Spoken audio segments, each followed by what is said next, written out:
Thank you, Governor Janet Mills. It's good to see you, and thank you for your leadership and your friendship. Well, good afternoon, everyone.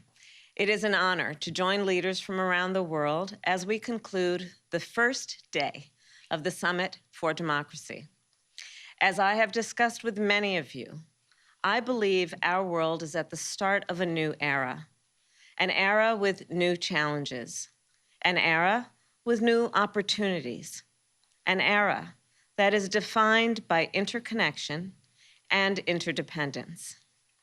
In this new era, I believe that democracy is our world's best hope, not because it is perfect, but because of its principles, because it delivers for the people. Democracy protects human rights and promotes human dignity. It is a means to create peace and prosperity. It is a means to solve our greatest challenges, from COVID-19 to the climate crisis. It is, then, of particular concern, of urgent concern, that democracy is presently under threat and for 15 years has been on the decline. Around the world, autocrats have become emboldened. Human rights violations have multiplied, and corruption is undermining progress, and misinformation is undermining public confidence. And so it is incumbent on each of us, individually and collectively, to take action. Here in the United States, we know that our democracy is not immune from threats. January 6th looms large in our collective conscience, and the anti-voter laws that many states have passed are part of an intentional effort to exclude Americans from participating in our democracy. In our democracy, in every democracy, a representative government is foundational, and the right to vote is fundamental.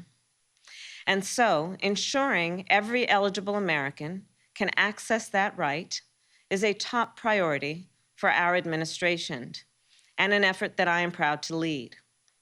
We know that the right to vote cannot be taken for granted. At every turn, it must be safeguarded and strengthened. And so, our Department of Justice has increased its efforts to enforce federal voting rights laws, and our executive branch is taking further action to strengthen the right to vote. But executive action alone is not enough. Our Congress must act.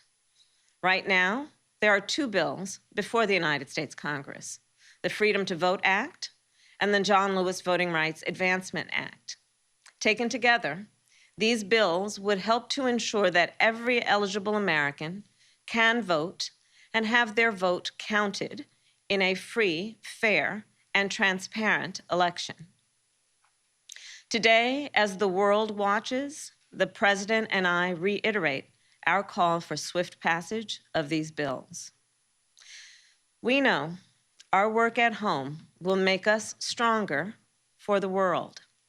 We also know that the strength of our democracy is tied to the strength of democracies worldwide. And so we are equally committed to combating threats to democracy wherever they exist. Threats such as corruption, which corrodes public trust, fuels inequality, and can destabilize nations and entire regions. On Monday, our administration released our first ever U.S. strategy on countering corruption. Through this strategy, we will deepen our understanding and response to the transnational dimension of this threat, which I know from my work with leaders around the world is critical. In addition, because human rights and democracy are inextricably linked, the United States has also rejoined the United Nations Human Rights Council. Together, we must protect the rights of people with disabilities, the rights of people of color, the rights of indigenous peoples, LGBTQI+ rights, and women's rights. In March, I addressed the UN Commission on the Status of Women, and I will say what I said then. I strongly believe the status of women is the status of democracy. The exclusion of women in decision-making is a marker of a flawed democracy, and the full participation of women strengthens democracy. To that end, our administration has launched the first national strategy on gender equity and equality. We are working to defend equal rights, including reproductive rights, which are at grave risk here in the United States.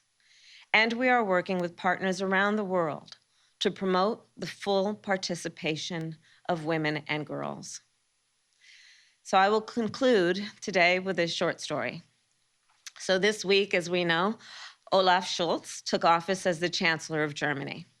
And the President and I both look forward to working with him as we did with his predecessor. And on that point, back in July, this last July, I welcomed German Chancellor Angela Merkel to my residence here in Washington, D.C. We spoke then about the status of democracy in our respective nations and around the world. And I mentioned my belief that democracy is marked by both its strength and its fragility. It was a thoughtful and a powerful conversation, and it was also very personal. The Chancellor shared what it was like to live behind the Iron Curtain, and I shared how the civil rights movement influenced my upbringing. Though we grew up in different times and places under very different circumstances, the importance of democracy in our own lives was and remains clear. As we address the present threats to democracy, as we work to prove its value and vitality in this new era, as leaders of our world, we must all remember that democracy is neither an abstract concept nor a static state. Democracy lives in the people. Democracy is the people. And democracy is our best hope. So as we go forward, let us do the work that democracy requires. Let us go to work. Let us deliver together for the people. Thank you.